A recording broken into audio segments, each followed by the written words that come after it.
أعوذ بالله من الشيطان الرجيم. بسم الله الرحمن الرحيم. ياسين والقرآن الحكيم إنك لمن المرسلين على صراط مستقيم تنزيل العزيز الرحيم لتنذر قوما ما أنذر آباؤهم فهم غافلون لقد حق القول على أكثرهم فهم لا يؤمنون إنا جعلنا في أعناقهم أغلالا فهي إلى الأذقان فهم مقمحون وجعلنا من بين أيديهم سدا ومن خلفهم سدا فأغشيناهم فهم لا يبصرون وسواء عليهم أنذرتهم أم لم تنذرهم لا يؤمنون إنما تنذر من اتبع الذكر وخشي الرحمن بالغيب فبشره بمغفرة وأجر كريم إنا نحن نحيي الموتى ونكتب ما قدموا وآثرهم وكل شيء أحصيناه في إمام مبين واضرب لهم مثلا أصحاب القرية إذ جاءها المرسلون إذ أرسلنا إليهم اثنين فكذبوهما فعززنا بثالث فقالوا إنا إليكم مرسلون قالوا ما أنتم إلا بشر مثلنا وما أنزل الرحمن من شيء إن أنتم إلا تكذبون قالوا ربنا يعلم إنا إليكم لمرسلون وما علينا إلا البلاغ المبين قالوا إنا تطيرنا بكم لئن لم تنتهوا لنرجمنكم وليمسنكم منا عذاب أليم قالوا طائركم معكم أئن ذكرتم بل أنتم قوم مسرفون وجاء من أقصى المدينة رجل يسعى قال يا قوم اتبعوا المرسلين اتبعوا من لا يسألكم أجرا وهم مهتدون وما لي لا أعبد الذي فطرني وإليه ترجعون أتخذ من دونه آلهة إن يردنا الرحمن بضر لا تغني عني شفاعتهم شيئا ولا ينقذون إني إذا لفي ضلال مبين إني آمنت بربكم فاسمعون قيل ادخل الجنة قال يا ليت قومي يعلمون بما غفر لي ربي وجعلني من المكرمين وما أرسلنا على قومه من بعده من جند من السماء وما كنا منزلين إن كانت إلا صيحة واحدة فإذا هم صامدون يا حسرة على العباد ما يأتيهم من رسول إلا كانوا به يستهزئون ألم يروا كم أهلكنا قبلهم من القرون أنهم إليهم لا يرجعون وإن كل لما جميع لدينا محضرون وآية لهم الأرض الميتة أحييناها وأخرجنا منها حبا فمنه يأكلون وجعلنا فيها جنات من نخيل وأعناب وفجرنا فيها من العيون ليأكلوا من ثمره وما عملته أيديهم أفلا يشكرون سبحان الذي خلق الأزواج كلها مما تنبت الأرض ومن أنفسهم ومما لا يعلمون وآية لهم الليل نسلخ منه النهار فإذا هم مظلمون والشمس تجري لمستقر لها ذلك تقدير العزيز العليم والقمر قدرناه منازل حتى عاد كالعرجون القديم لا الشمس ينبغي لها أن تدرك القمر ولا الليل سابق النهار وكل في فلك يسبحون وآية لهم أن حملنا ذريتهم في الفلك المشحون وخلقنا لهم من مثله ما يركبون وإن نشاء نغرقهم فلا صريخ لهم ولا هم ينقذون إلا رحمة منا ومتاعا إلى حين وإذا قيل لهم اتقوا ما بين أيديكم وما خلفكم لعلكم ترحمون وما تأتيهم من آية من آيات ربهم إلا كانوا عنها معرضين وإذا قيل لهم أنفقوا مما رزقكم الله قال الذين كفروا للذين آمنوا أنطعم من لو يشاء الله أطعمه إن أنتم إلا في ضلال مبين ويقولون متى هذا الوعد إن كنتم صادقين ما ينظرون إلا صيحة واحدة تأخذهم وهم يخصمون فلا يستطيعون توصية ولا إلى أهلهم يرجعون ونفخ في الصور فإذا هم من الأجداث إلى ربهم ينصلون قالوا يا ويلنا من بعثنا من مرقدنا هذا ما وعد الرحمن وصدق المرسلون إن كانت إلا صيحة واحدة فإذا هم جميع لدينا محضرون فاليوم لا تظلم نفس شيئا ولا تجزون إلا ما كنتم تعملون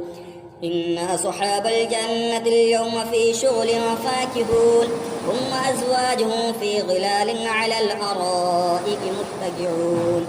لهم فيها فاكهة ولهم ما يدعون سلام قولا من رب رحيم وامتازوا اليوم أيها المجرمون ألم عاهد إليكم يا بني آدم ألا تعبدوا الشيطان إنه لكم عدو مبين وأن اعبدوني هذا صراط مستقيم ولقد أضل منكم جبلا كثيرا أفلم تكونوا تعقلون هذه جهنم التي كنتم توعدون اصلوها اليوم بما كنتم تكفرون اليوم نختم على أفواههم وتكلمنا أيديهم وتشهد أرجلهم بما كانوا يكسبون ولو نشاء لطمسنا على أعينهم فاستبقوا الصراط فأنى يبصرون ولو نشاء لمسخناهم على مكانتهم فما استطاعوا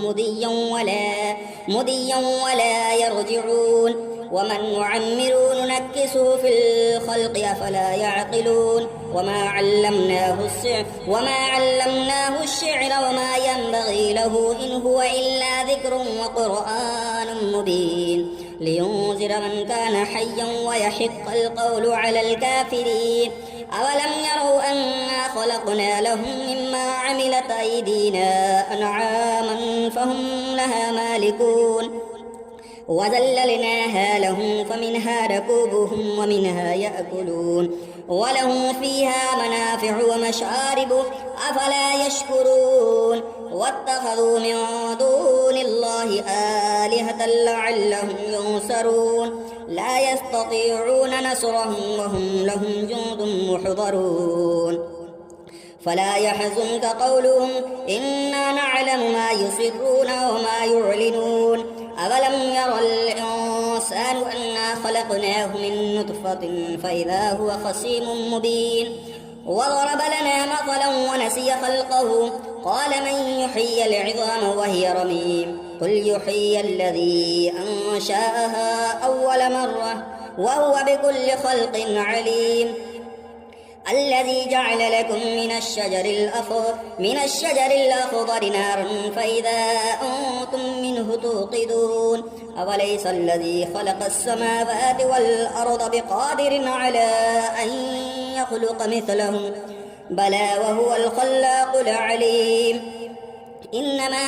أمره إذا أراد شيئا أن يقول له كن فيكون فسبحان الذي بيده ملكوت كل شيء وإليه ترجعون أعوذ بالله من الشيطان الرجيم بسم الله الرحمن الرحيم الرحمن علم القرآن خلق الإنسان علمه البيان الشمس والقمر بحسبان والنجم والشجر يسجدان والسماء رفعها ووضع الميزان ألا تطغوا في الميزان وأقيموا الوزن بالقسط ولا تخسروا الميزان والأرض وضعها للأنام فيها فاكهة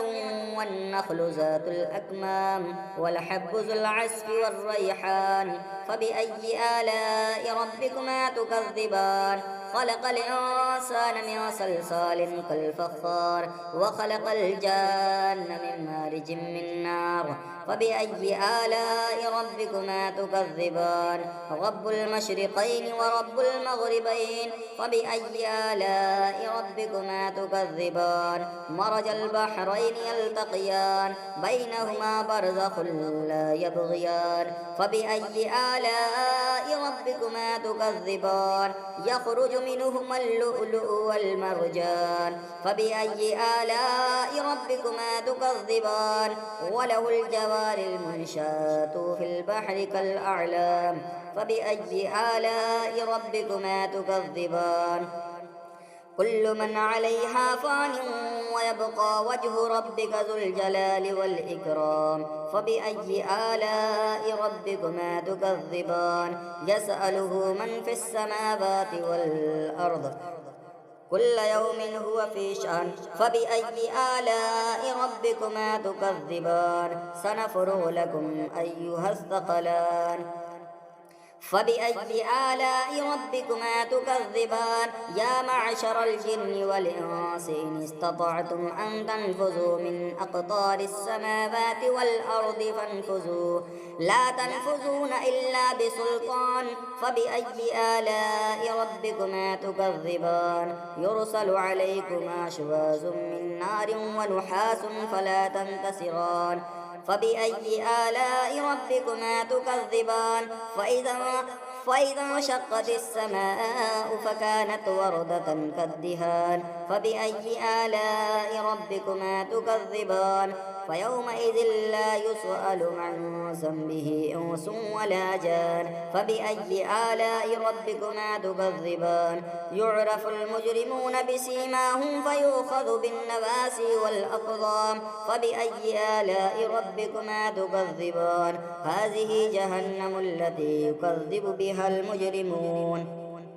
يطوفون بينها وبين حميم آن فبأي آلاء ربكما تكذبان ولمن خاف مقام ربه جنتان فبأي آلاء ربكما تكذبان ذواتا أفنان فبأي آلاء ربكما تكذبان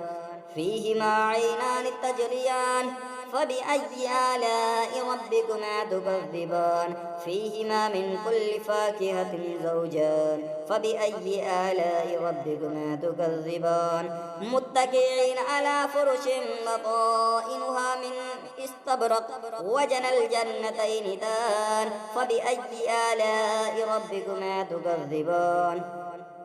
فيهن قاصرات الطرف لم يطمثهن إنس قبلهم ولا جان فبأي آلاء ربكما تكذبان كأنهن الياقوت والمرجان فبأي آلاء ربكما تكذبان هل جزاء الإحسان إلا الإحسان فبأي آلاء ربكما تكذبان ومن دونهما جنتان فبأي آلاء ربكما تكذبان مدهامتان فبأي آلاء ربكما تكذبان فيهما عينان نضختان فبأي آلاء ربكما تكذبان فيهما فاكهة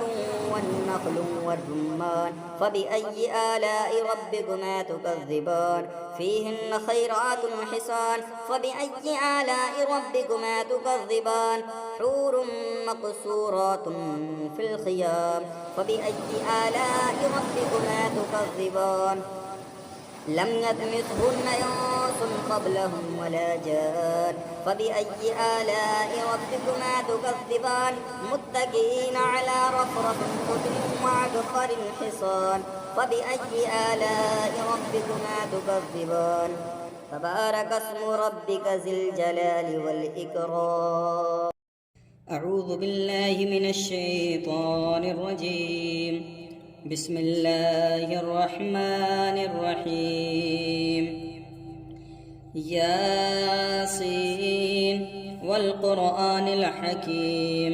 إنك لمن المرسلين على صراط مستقيم تنزيل العزيز الرحيم لتنذر قوما ما أنذر آباؤهم فهم غافلون لقد حق القول على أكثرهم فهم لا يؤمنون إنا جعلنا في أعناقهم أغلالا فهي إلى الأذقان فهم مقمحون وجعلنا من بين أيديهم سدا ومن خلفهم سدا فأغشيناهم فهم لا يبصرون وسواء عليهم أنذرتهم أم لم تنذرهم لا يؤمنون إنما تنذر من اتبع الذكر وخشي الرحمن بالغيب فبشره بمغفرة وأجر كريم إنا نحن نحيي الموتى ونكتب ما قدموا وآثرهم وكل شيء أحصيناه في إمام مبين واضرب لهم مثلا أصحاب القرية إذ جاءها المرسلون إذ أرسلنا إليهم اثنين فكذبوهما فعززنا بثالث فقالوا إنا إليكم مرسلون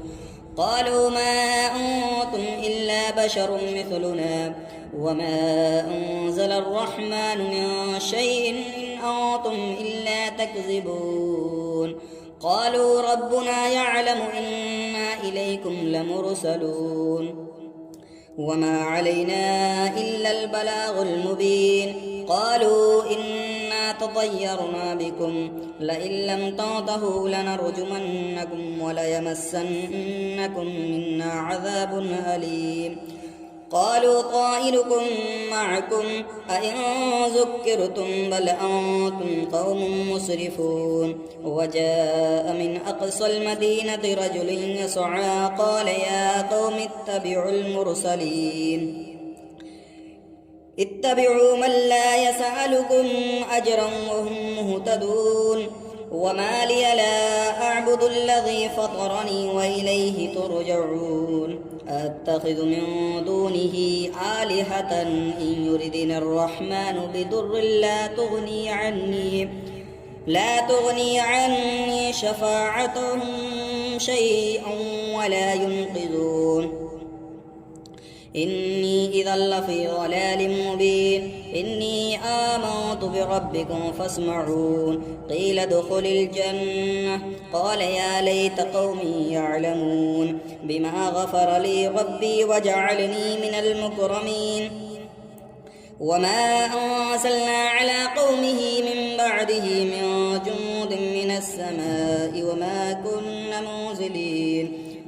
إن كانت إلا صيحة واحدة فإذا هم صامدون يا حسرة على العباد ما يأتيهم من رسول إلا كانوا به يستهزئون ألم يروا كم أهلكنا قبلهم من القرون أنهم إليهم لا يرجعون وإن كل لما جميع لدينا محضرون وآية لهم الأرض الميتة أحييناها وأخرجنا منها حبا فمنه يأكلون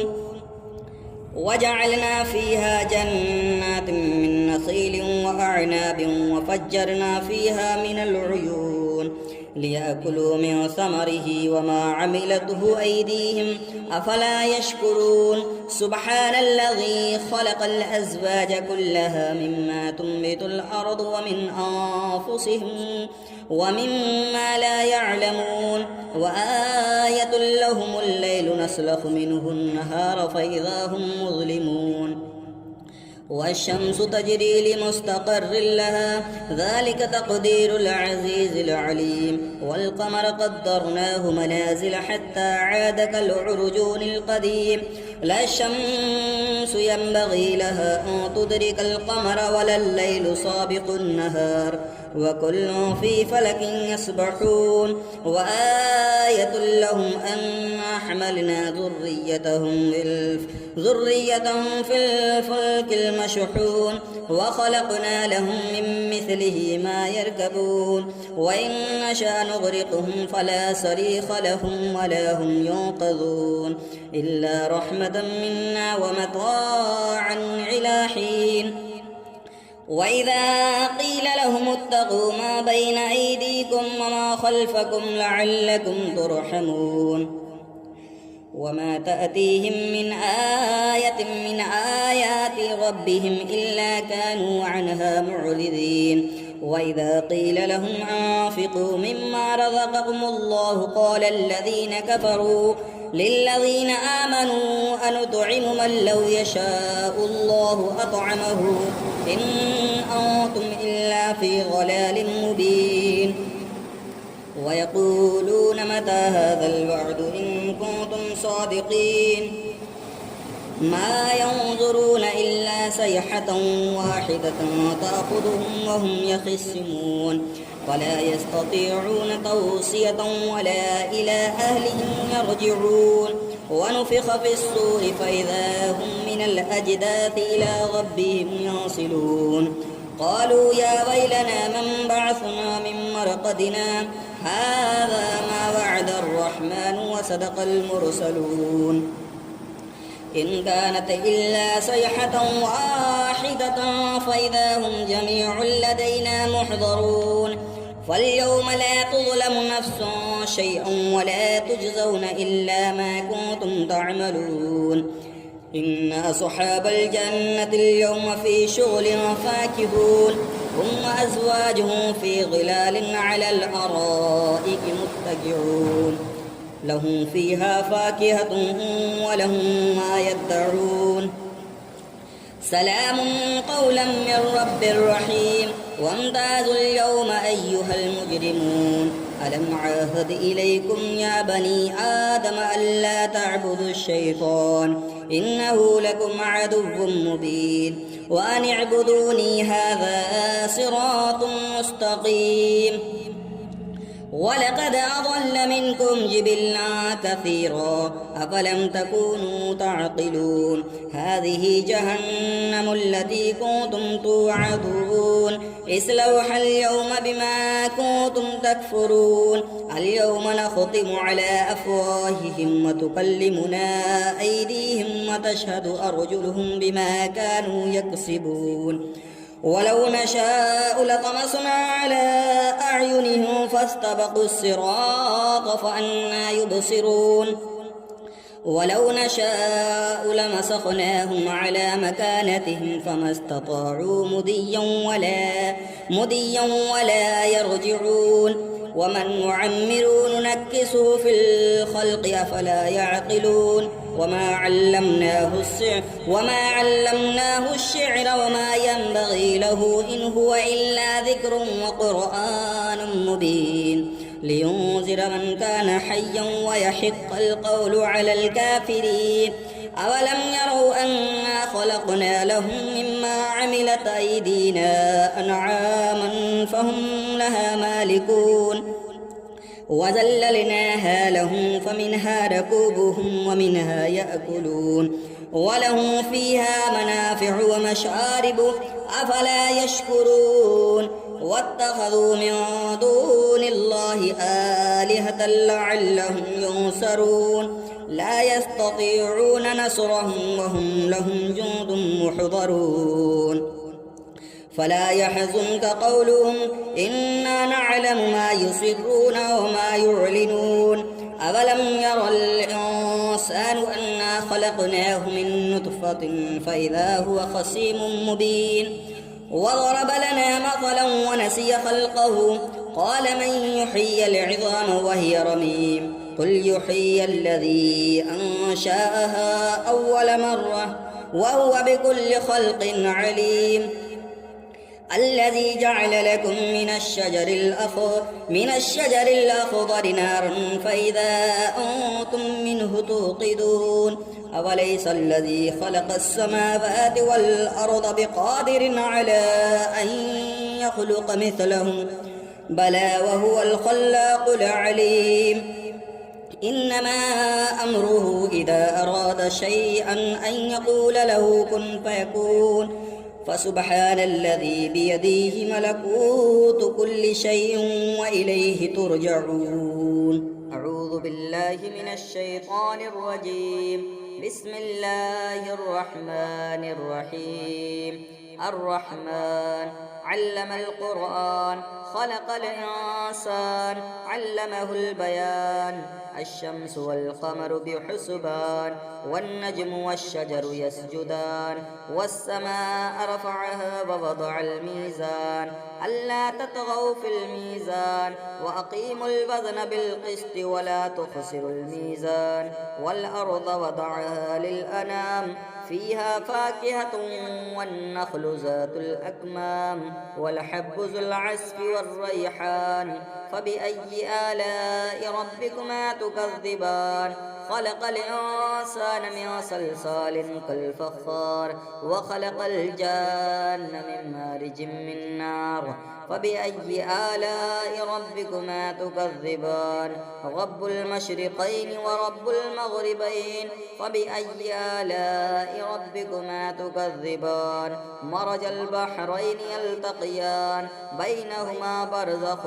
لا يبغيان فبأي آلاء ربكما تكذبان يخرج منهما اللؤلؤ والمرجان فبأي آلاء ربكما تكذبان وله الجوار المنشآت في البحر كالأعلام فبأي آلاء ربكما تكذبان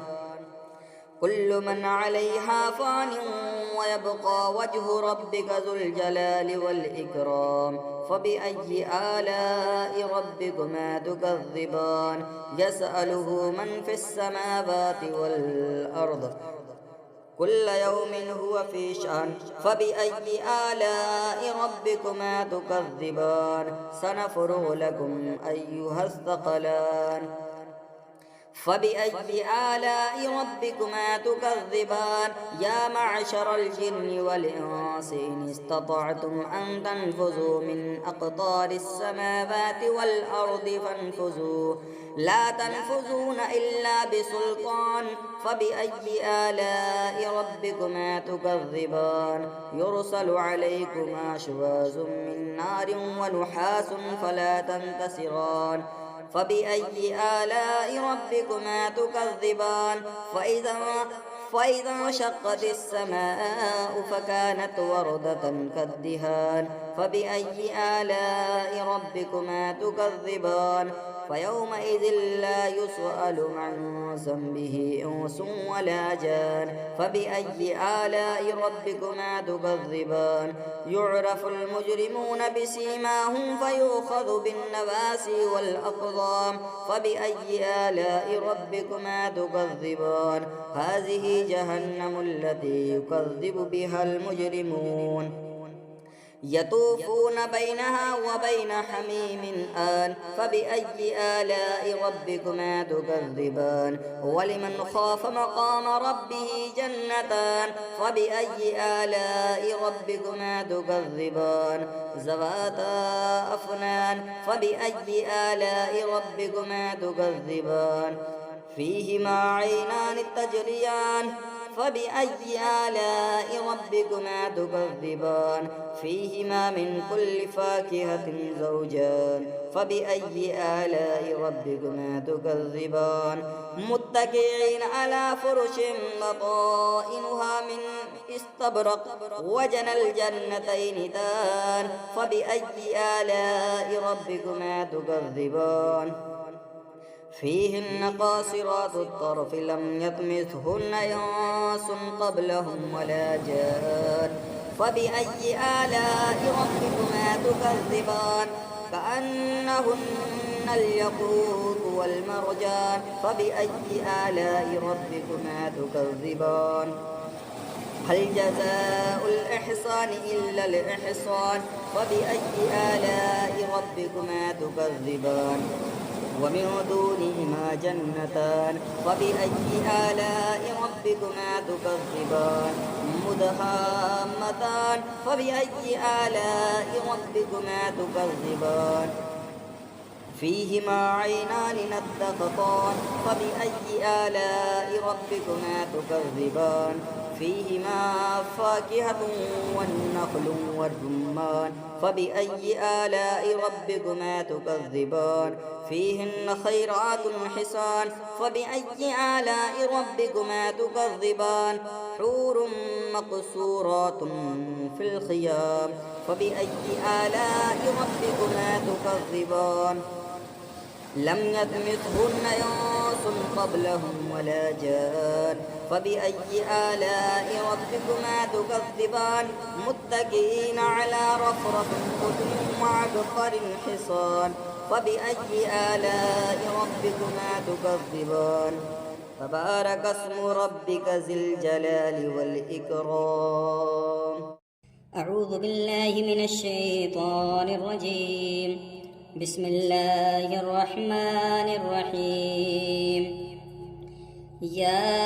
ياسين والقرآن الحكيم إنك لمن المرسلين على صراط مستقيم تنزيل العزيز الرحيم لتنذر قوما ما أنذر آباؤهم فهم غافلون لقد حق القول على أكثرهم فهم لا يؤمنون إنا جعلنا في أعناقهم أغلالا فهي إلى الأذقان فهم مقمحون وجعلنا من بين أيديهم سدا ومن خلفهم سدا فأغشيناهم فهم لا يبصرون وسواء عليهم أنذرتهم أم لم تنذرهم لا يؤمنون إنما تنذر من اتبع الذكر وخشي الرحمن بالغيب فبشره بمغفرة وأجر كريم إنا نحن نحيي الموتى ونكتب ما قدموا وآثرهم وكل شيء أحصيناه في إمام مبين واضرب لهم مثلا أصحاب القرية إذ جاءها المرسلون إذ أرسلنا إليهم اثنين فكذبوهما فعززنا بثالث فقالوا إنا إليكم مرسلون قالوا ما أنتم إلا بشر مثلنا وما أنزل الرحمن من شيء إن أنتم إلا تكذبون قالوا ربنا يعلم إنا إليكم لمرسلون وما علينا إلا البلاغ المبين قالوا إنا تطيرنا بكم لئن لم تنتهوا لنرجمنكم وليمسنكم منا عذاب أليم قالوا طائركم معكم أئن ذكرتم بل أنتم قوم مسرفون وجاء من أقصى المدينة رجل يسعى قال يا قوم اتبعوا المرسلين اتبعوا من لا يسألكم أجرا وهم مهتدون وما لي لا أعبد الذي فطرني وإليه ترجعون أتخذ من دونه آلهة إن يردني الرحمن بضر لا تغني عني شفاعتهم شيئا ولا ينقذون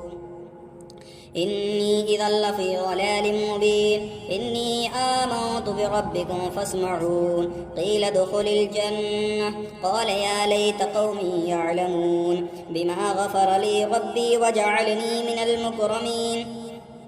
وما أنزلنا على قومه من بعده من جند من السماء وما كنا منزلين إن كانت إلا صيحة واحدة فإذا هم صامدون يا حسرة على العباد ما يأتيهم من رسول إلا كانوا به يستهزئون ألم يروا كم أهلكنا قبلهم من القرون أنهم إليهم لا يرجعون وإن كل لما جميع لدينا محضرون وآية لهم الأرض الميتة أحييناها وأخرجنا منها حبا فمنه يأكلون وجعلنا فيها جنات من نخيل وأعناب وفجرنا فيها من العيون ليأكلوا من ثمره وما عملته أيديهم أفلا يشكرون سبحان الذي خلق الأزواج كلها مما تنبت الأرض ومن أنفسهم ومما لا يعلمون وآية لهم الليل نسلخ منه النهار فإذا هم مظلمون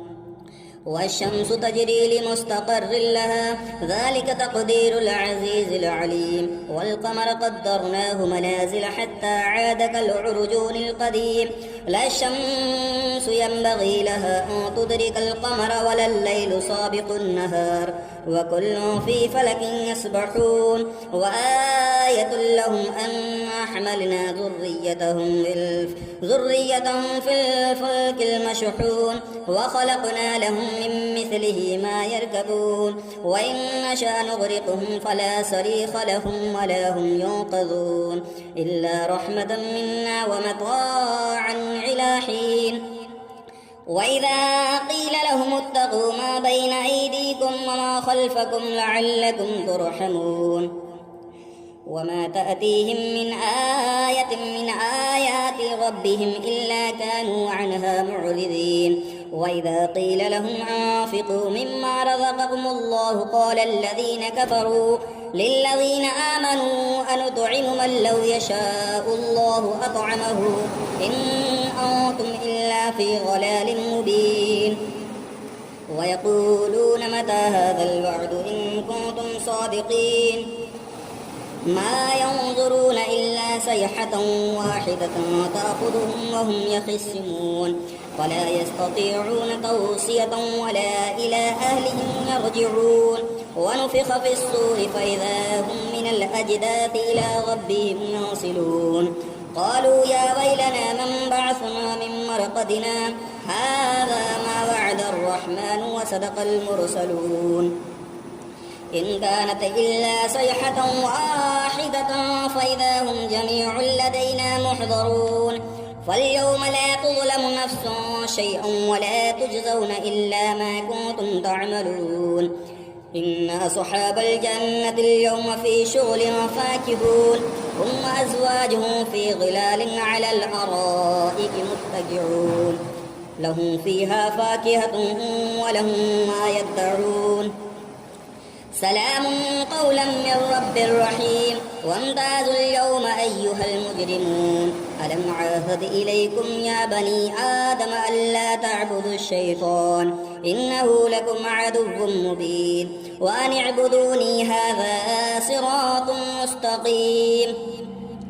ولقد أضل منكم جبلا كثيرا أفلم تكونوا تعقلون هذه جهنم التي كنتم توعدون اصلوها اليوم بما كنتم تكفرون اليوم نختم على أفواههم وتكلمنا أيديهم وتشهد أرجلهم بما كانوا يكسبون ولو نشاء لطمسنا على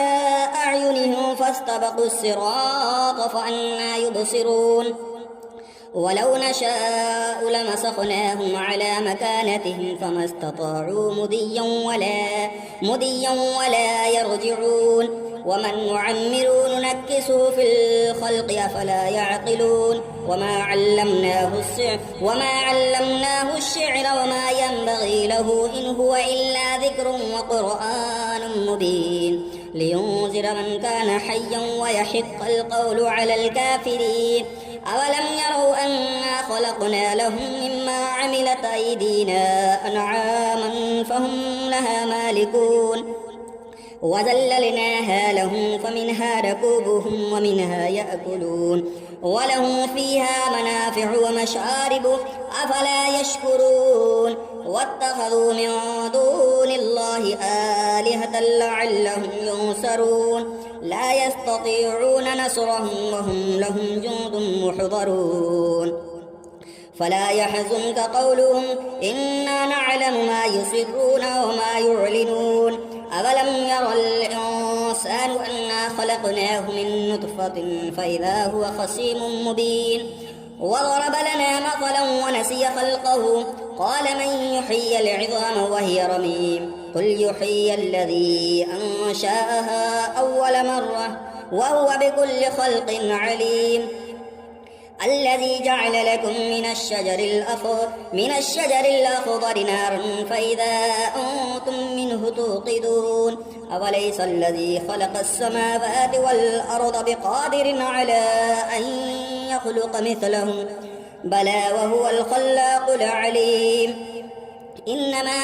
أمره إذا أراد شيئا أن يقول له كن فيكون فسبحان الذي بيده ملكوت كل شيء وإليه ترجعون أعوذ بالله من الشيطان الرجيم بسم الله الرحمن الرحيم الرحمن علم القرآن خلق الإنسان علمه البيان الشمس والقمر بحسبان والنجم والشجر يسجدان والسماء رفعها ووضع الميزان ألا تطغوا في الميزان وأقيموا الوزن بالقسط ولا تخسروا الميزان والأرض وضعها للأنام فيها فاكهة والنخل ذات الأكمام والحب ذو العصف والريحان فبأي آلاء ربكما تكذبان خلق الإنسان من صلصال كالفخار وخلق الجان من مارج من نار فبأي آلاء ربكما تكذبان رب المشرقين ورب المغربين فبأي آلاء ربكما تكذبان مرج البحرين يلتقيان بينهما برزخ لا يبغيان فبأي آلاء ربكما تكذبان يخرج منهما اللؤلؤ والمرجان فبأي آلاء ربكما تكذبان وله الجوار المنشآت في البحر كالأعلام فبأي آلاء ربكما تكذبان كل من عليها فان ويبقى وجه ربك ذو الجلال والإكرام فبأي آلاء ربكما تكذبان يسأله من في السماوات والأرض كل يوم هو في شأن فبأي آلاء ربكما تكذبان سنفرغ لكم أيها الثقلان فبأي آلاء ربكما تكذبان يا معشر الجن والإنس إن استطعتم أن تنفذوا من أقطار السماوات والأرض فانفذوا لا تنفذون إلا بسلطان فبأي آلاء ربكما تكذبان يرسل عليكما شواظ من نار ونحاس فلا تنتصران فبأي آلاء ربكما تكذبان فإذا انشقت السماء فكانت وردة كالدهان فبأي آلاء ربكما تكذبان فيومئذ لا يسأل عن ذنبه إنس ولا جان فبأي آلاء ربكما تكذبان يعرف المجرمون بسيماهم فيؤخذ بالنواسي والأقدام فبأي آلاء ربكما تكذبان هذه جهنم التي يكذب بها المجرمون يطوفون بينها وبين حميم آن فبأي آلاء ربكما تكذبان ولمن خاف مقام ربه جنتان فبأي آلاء ربكما تكذبان ذواتا أفنان فبأي آلاء ربكما تكذبان فيهما عينان تجريان فبأي آلاء ربكما تكذبان فيهما من كل فاكهة زوجان فبأي آلاء ربكما تكذبان متكئين على فرش بطائنها من استبرق وجنى الجنتين دان فبأي آلاء ربكما تكذبان فيهن قاصرات الطرف لم يطمثهن إنس قبلهم ولا جان فبأي آلاء ربكما تكذبان كأنهن الياقوت والمرجان فبأي آلاء ربكما تكذبان هل جزاء الإحسان إلا الإحسان فبأي آلاء ربكما تكذبان ومن دونهما جنتان فبأي آلاء ربكما ربكما تكذبان مدهامتان فبأي آلاء ربكما تكذبان فيهما عينان نضختان فبأي آلاء ربكما تكذبان فيهما فاكهة والنخل والرمان فبأي آلاء ربكما تكذبان فيهن خيرات حسان فبأي آلاء ربكما تكذبان حور مقصورات في الخيام فبأي آلاء ربكما تكذبان لم يطمثهن إنس قبلهم ولا جان فبأي آلاء ربكما تكذبان متكئين على رفرف خضر وعبقر حصان فبأي آلاء ربكما تكذبان تبارك اسم ربك ذي الجلال والإكرام. أعوذ بالله من الشيطان الرجيم. بسم الله الرحمن الرحيم.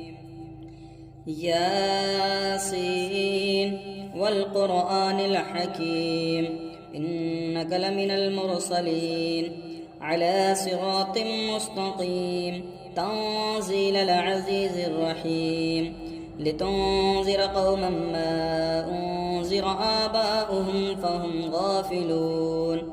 لقد حق القول على أكثرهم فهم لا يؤمنون إنا جعلنا في أعناقهم أغلالا فهي إلى الأذقان فهم مقمحون وجعلنا من بين أيديهم سدا ومن خلفهم سدا فأغشيناهم فهم لا يبصرون وسواء عليهم أنذرتهم أم لم تنذرهم لا يؤمنون إنما تنذر من اتبع الذكر وخشي الرحمن بالغيب فبشره بمغفرة وأجر كريم إنا نحن نحيي الموتى ونكتب ما قدموا وآثرهم وكل شيء أحصيناه في إمام مبين واضرب لهم مثلا أصحاب القرية إذ جاءها المرسلون إذ أرسلنا إليهم اثنين فكذبوهما فعززنا بثالث فقالوا إنا إليكم مرسلون قالوا ما أنتم إلا بشر مثلنا وما أنزل الرحمن من شيء إن أنتم إلا تكذبون قالوا ربنا يعلم إنا إليكم لمرسلون وما علينا إلا البلاغ المبين قالوا إنا تطيرنا بكم لئن لم تنتهوا لنرجمنكم وليمسنكم منا عذاب أليم قالوا طائركم معكم أئن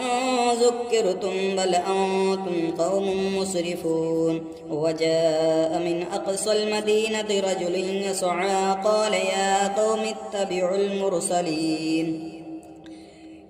اتبعوا من لا يسألكم أجرا وهم مهتدون وما لي لا أعبد الذي فطرني وإليه ترجعون أتخذ من دونه آلهة إن يردني الرحمن بضر لا تغني عني شفاعتهم شيئا ولا ينقذون إني إذا لفي ضلال مبين إني آمنت بربكم فاسمعون قيل ادخل الجنة قال يا ليت قومي يعلمون بما غفر لي ربي وجعلني من المكرمين وما أنزلنا على قومه من بعده من جند من السماء وما كنا منزلين إن كانت إلا صيحة واحدة فإذا هم صامدون يا حسرة على العباد ما يأتيهم من رسول إلا كانوا به يستهزئون ألم يروا كم أهلكنا قبلهم من القرون أنهم إليهم لا يرجعون وإن كل لما جميع لدينا محضرون وآية لهم الأرض الميتة أحييناها وأخرجنا منها حبا فمنه يأكلون وجعلنا فيها جنات من نخيل وأعناب وفجرنا فيها من العيون ليأكلوا من ثمره وما عملته أيديهم أفلا يشكرون سبحان الذي خلق الأزواج كلها مما تنبت الأرض ومن أنفسهم ومما لا يعلمون وآية لهم الليل نسلخ منه النهار فإذا هم مظلمون والشمس تجري لمستقر لها ذلك تقدير العزيز العليم والقمر قدرناه منازل حتى عاد كالعرجون القديم لا الشمس ينبغي لها أن تدرك القمر ولا الليل سابق النهار وكل في فلك يسبحون وآية لهم أنا حملنا ذريتهم في الفلك المشحون وخلقنا لهم من مثله ما يركبون وإن نشأ نغرقهم فلا صريخ لهم ولا هم ينقذون إلا رحمة منا ومتاعا إلى حين وإذا قيل لهم اتقوا ما بين أيديكم وما خلفكم لعلكم ترحمون وما تأتيهم من آية من آيات ربهم إلا كانوا عنها معرضين وإذا قيل لهم أنفقوا مما رزقكم الله قال الذين كفروا للذين آمنوا أنطعم من لو يشاء الله أطعمه إن أنتم إلا في ضلال مبين ويقولون متى هذا الوعد إن كنتم صادقين ما ينظرون إلا صيحة واحدة تأخذهم وهم يخصمون ولا يستطيعون توصية ولا إلى أهلهم يرجعون ونفخ في الصور فإذا هم من الأجداث إلى ربهم ينصلون قالوا يا ويلنا من بعثنا من مرقدنا هذا ما وعد الرحمن وصدق المرسلون إن كانت إلا صيحة واحدة فإذا هم جميع لدينا محضرون فاليوم لا تظلم نفس شيئا ولا تجزون إلا ما كنتم تعملون إن أصحاب الجنة اليوم في شغل فاكهون هم وأزواجهم في ظلال على الأرائك متكئون لهم فيها فاكهة ولهم ما يدعون سلام قولا من رب رحيم وامتازوا اليوم أيها المجرمون ألم عاهد إليكم يا بني آدم ألا تعبدوا الشيطان إنه لكم عدو مبين وأن اعبدوني هذا صراط مستقيم ولقد أضل منكم جبلا كثيرا أفلم تكونوا تعقلون هذه جهنم التي كنتم توعدون اصلوها اليوم بما كنتم تكفرون اليوم نختم على أفواههم وتكلمنا أيديهم وتشهد أرجلهم بما كانوا يكسبون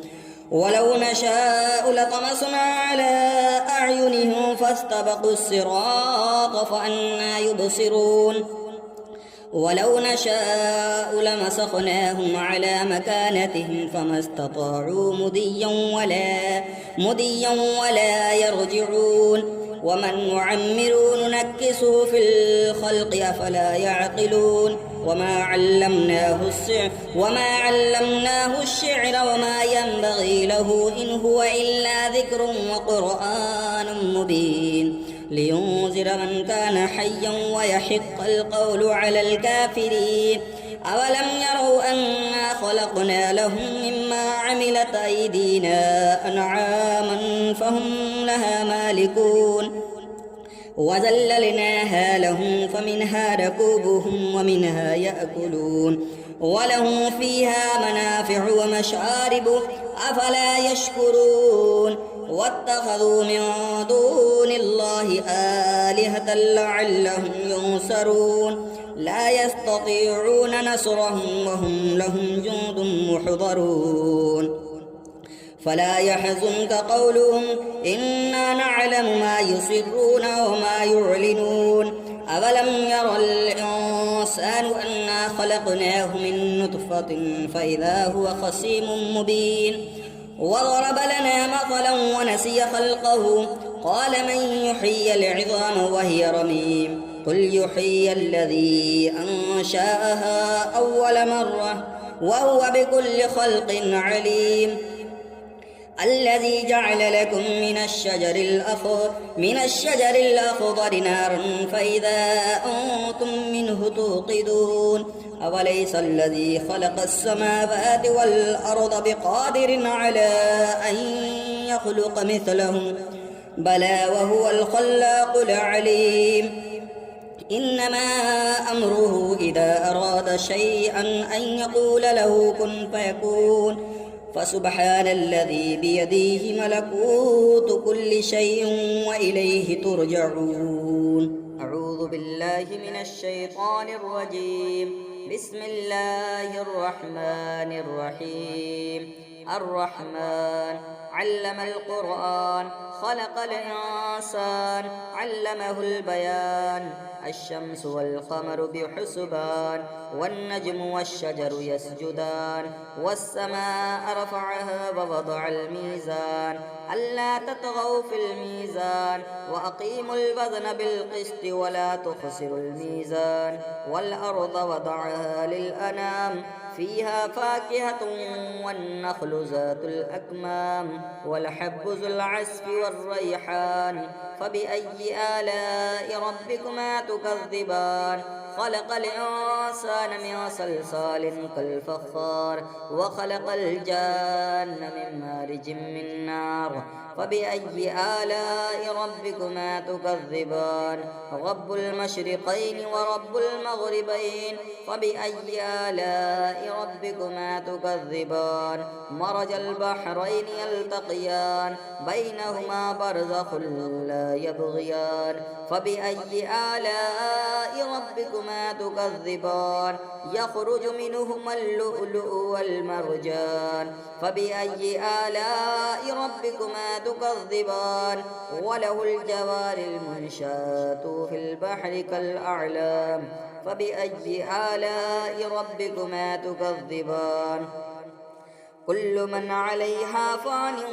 ويبقى وجه ربك ذو الجلال والإكرام فبأي آلاء ربكما تكذبان يسأله من في السماوات والأرض كل يوم هو في شأن فبأي آلاء ربكما تكذبان سنفرغ لكم أيها الثقلان فبأي آلاء ربكما تكذبان يا معشر الجن والإنس إن استطعتم أن تنفذوا من أقطار السماوات والأرض فانفذوا لا تنفذون إلا بسلطان فبأي آلاء ربكما تكذبان يرسل عليكما شواظ من نار ونحاس فلا تنتصران فبأي آلاء ربكما تكذبان فإذا انشقت السماء فكانت وردة كالدهان فبأي آلاء ربكما تكذبان فيومئذ لا يسأل عن ذنبه إنس ولا جان فبأي آلاء ربكما تكذبان يعرف المجرمون بسيماهم فيؤخذ بالنواسي والأقدام فبأي آلاء ربكما تكذبان هذه جهنم التي يكذب بها المجرمون يطوفون بينها وبين حميم آن فبأي آلاء ربكما تكذبان ولمن خاف مقام ربه جنتان فبأي آلاء ربكما تكذبان ذواتا أفنان فبأي آلاء ربكما تكذبان فيهما عينان تجريان فبأي آلاء ربكما تكذبان فيهما من كل فاكهة زوجان فبأي آلاء ربكما تكذبان متكئين على فرش بطائنها من استبرق وجنى الجنتين دان فبأي آلاء ربكما تكذبان فيهن قاصرات الطرف لم يطمثهن إنس قبلهم ولا جان فبأي آلاء ربكما تكذبان كأنهن الياقوت والمرجان فبأي آلاء ربكما تكذبان هل جزاء الإحسان إلا الإحسان فبأي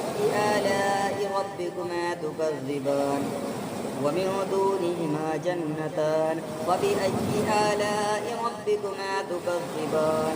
مدهامتان فبأي آلاء ربكما تكذبان فيهما عينان نضختان فبأي آلاء ربكما تكذبان فيهما فاكهة والنخل والرمان فبأي آلاء ربكما تكذبان فيهن خيرات حسان فبأي آلاء ربكما تكذبان حور مقصورات في الخيام فبأي آلاء ربكما تكذبان لم يطمثهن إنس قبلهم ولا جان فبأي آلاء ربكما تكذبان متكئين على رفرف خضر وعبقر حصان فبأي آلاء ربكما تكذبان تبارك اسم ربك ذي الجلال والإكرام.